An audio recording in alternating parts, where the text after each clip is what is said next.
In this video, I'll be showing you how to fix auto rotate not working on your Samsung phone. It's the best method, so if you find this video helpful, be sure to drop a like and subscribe. But anyways, getting into it, it's very easy to go ahead and do this. So as an auto rotate failure is usually caused by a software glitch or a sensor that might need recalibrating. So there's a few different things we can go ahead and do. Firstly, we want to toggle off the, the rotate method. So if auto rotate's not working, go ahead and switch to portrait.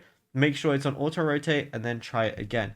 As a result, the icon should turn blue. Then if I open up an app and then I try and rotate, it should auto rotate just as you saw.